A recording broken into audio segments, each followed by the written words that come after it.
नमस्कार साथियों, welcome to learning जी। प्राचीन भारत श्रृंखला का ये 18वां वीडियो है। आज के इस वीडियो में हम बात करेंगे गुप्त साम्राज्य की। गुप्त साम्राज्य का उदय और उसकी स्थापना कैसे हुई, इसके अलावा गुप्त साम्राज्य के जो महत्वपूर्ण शासक हैं उनकी चर्चा आज के इस वीडियो में हम करेंगे। इसके अलावा अगर आपने अभी तक हमारे चैनल को सब्सक्राइब नहीं किया है तो इसे ज़रूर सब्सक्राइब करें, जिससे आपको इसके आगे आने वाले जो वीडियो हैं वो आसानी से मिल सकें।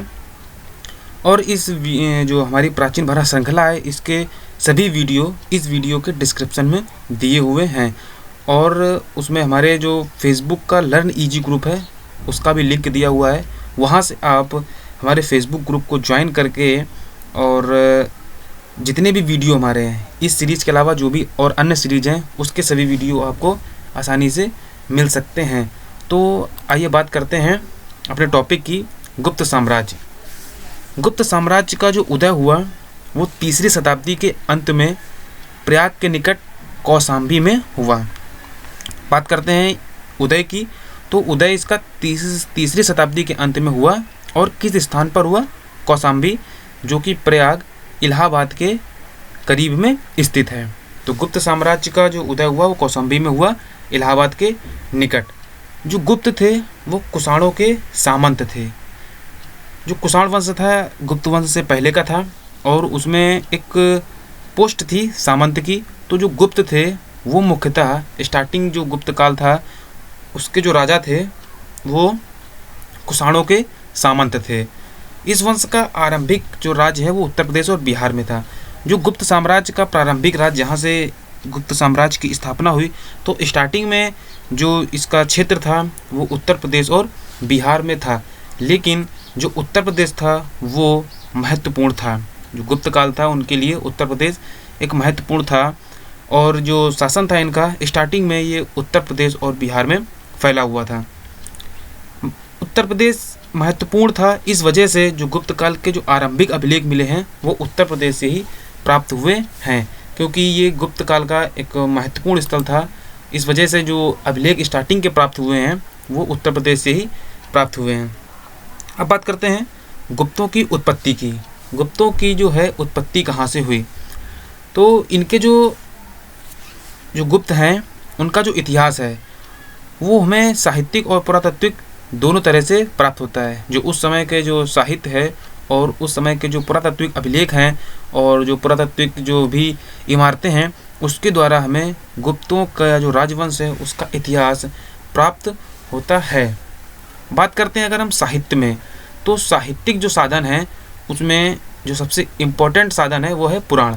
पुराण के द्वारा हमें गुप्त काल की जानकारी प्राप्त होती है। अब कौन कौन से जो पुराण हैं उनके द्वारा हमें गुप्त की जानकारी प्राप्त होती है, तो पुराणों में जो महत्वपूर्ण पुराण हैं वो हैं मत्स्य पुराण, वायु पुराण और विष्णु पुराण।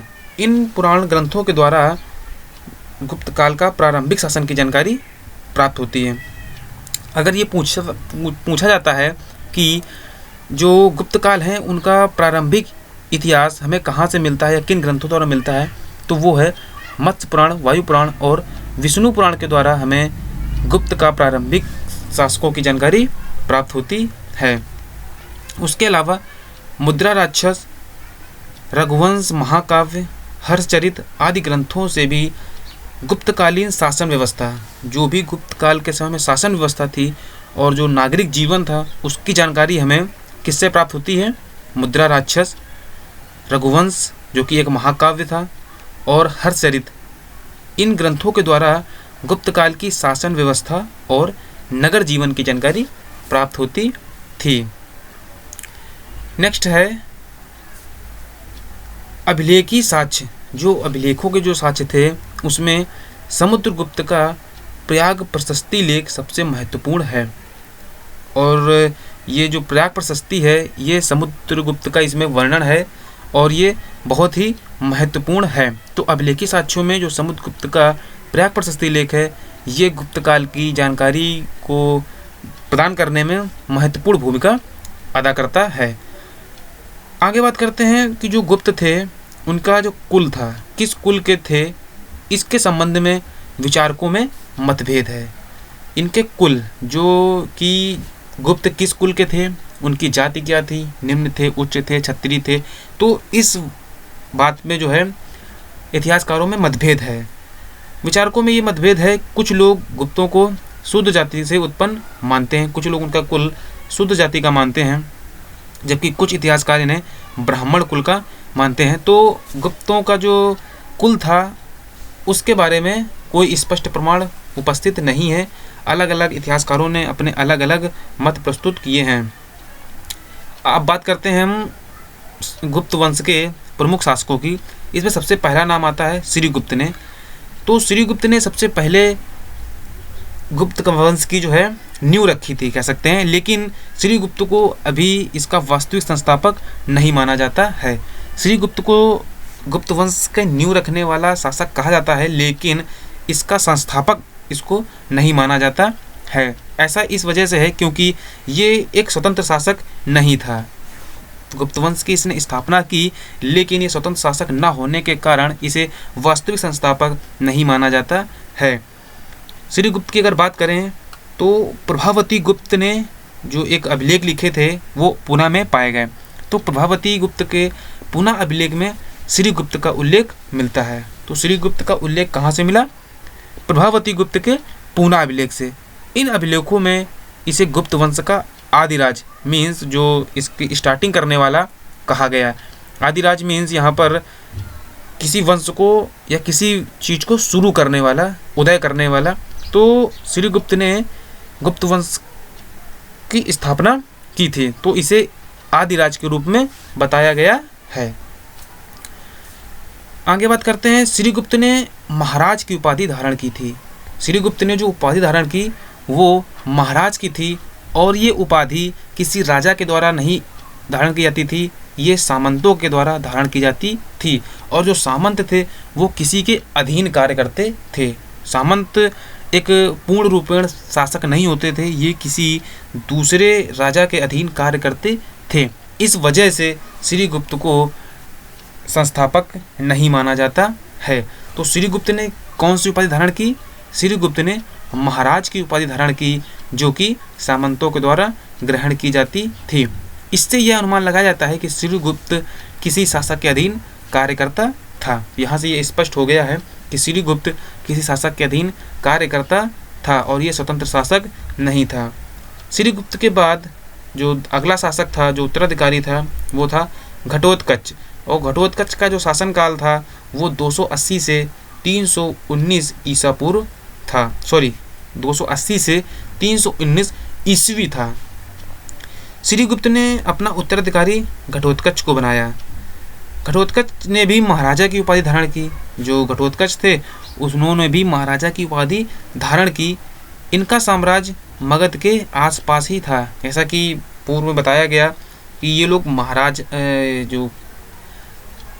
जो इनका शासक था वो कुषाणों, जो कुषाण शासक थे उनके ये सामंत थे। तो इनका जो साम्राज्य था वो मगध के आसपास ही था, क्योंकि कुषाणों का जो शासन था वो मगध पे था। तो इनका जो साम्राज्य था वो मगध क्षेत्र के आसपास ही था। अब यहाँ पर घटोत्कच ने भी महाराजे को उपाधि धारण की है। इस वजह से घटोत्कच भी इस वंश का वास्तविक संस्थापक नहीं है। आगे बात करते हैं चंद्रगुप्त प्रथम की।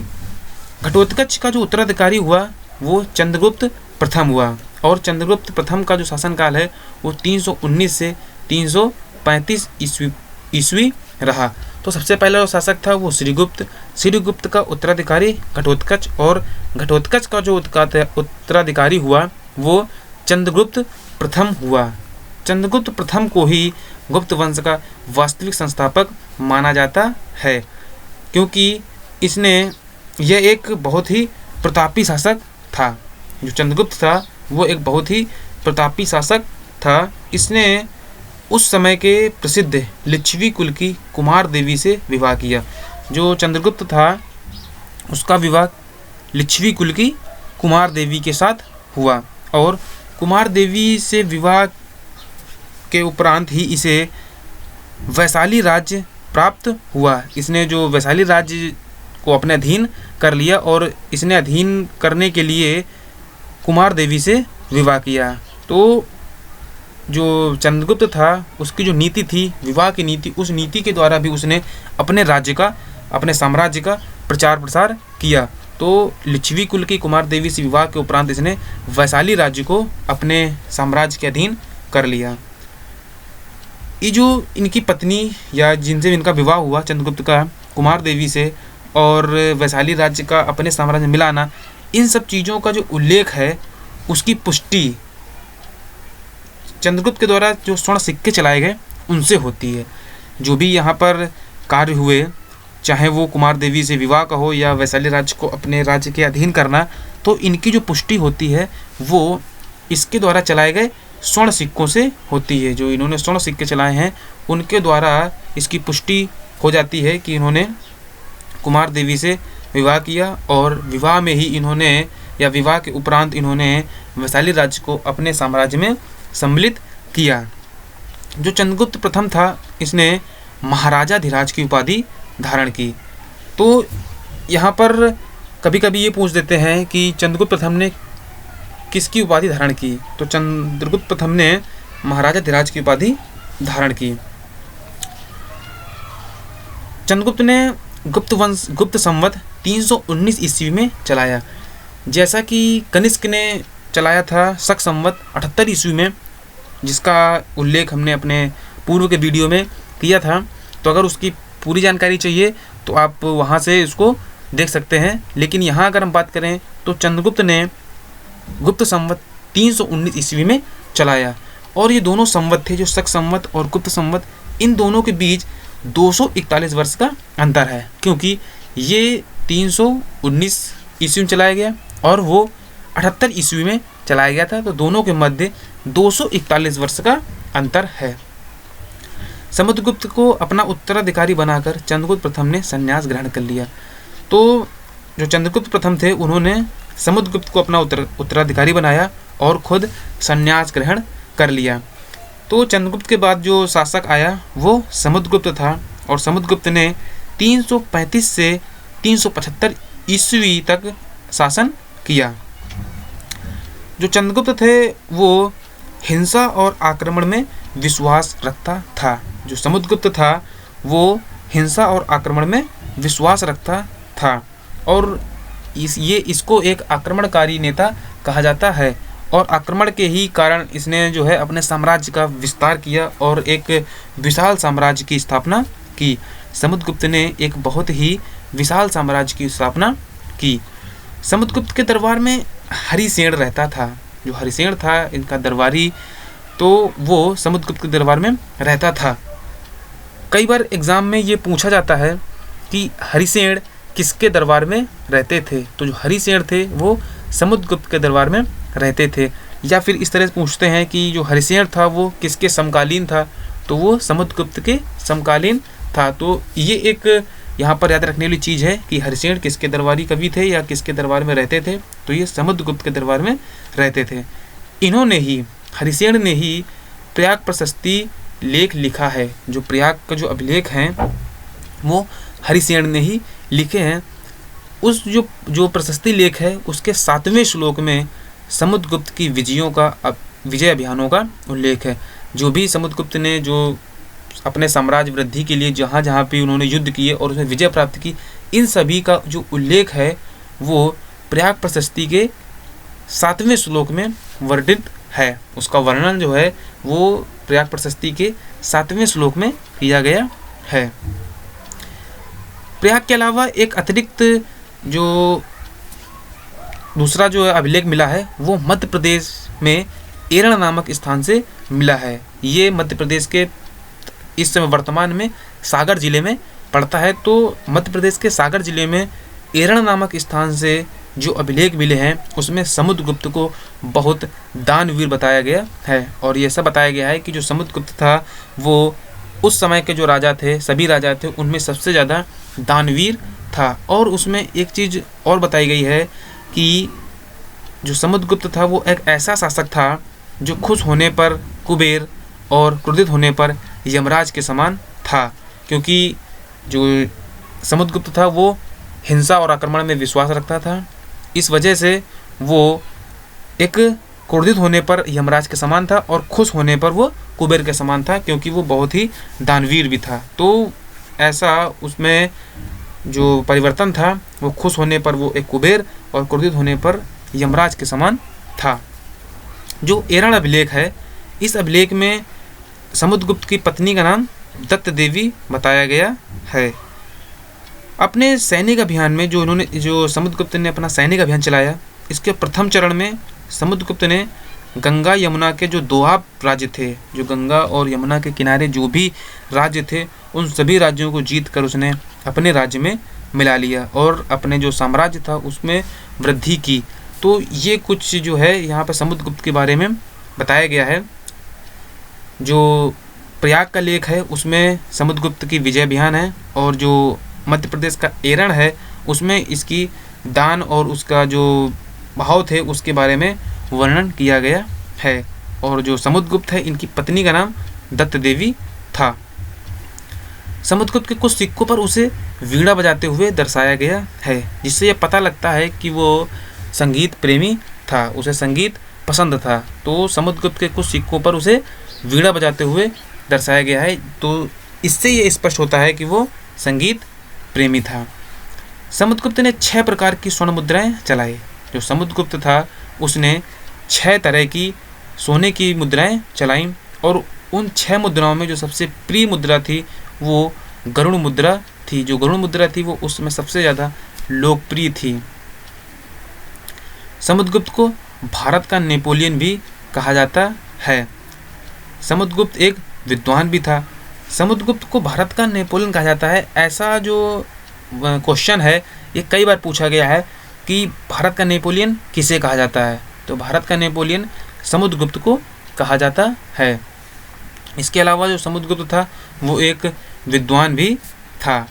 उसे कविराज की उपाधि मिली थी। समुद्रगुप्त को कविराज भी कहा जाता था। समुद्रगुप्त ने बौद्ध भिक्षु वसुबंधु को संरक्षण प्रदान किया था। समुद्रगुप्त ने एक बौद्ध भिक्षु जिनका नाम वसुबंधु था, उनको अपने दरबार में संरक्षण प्रदान किया था, और उनको जो भी बौद्ध का जो प्रसार था उसमें उनका वो साथ देते थे। तो आज के इस वीडियो में अभी हम समुद्रगुप्त तक की बात करेंगे। इसके आगे के जो गुप्त वंश के जो शासक हैं उनका वर्णन इसके अगले वीडियो में किया जाएगा। तो आज के इस वीडियो में सिर्फ इतना ही।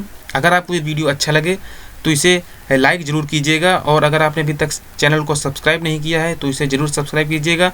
और वीडियो को अंत तक देखने के लिए आपका बहुत बहुत धन्यवाद।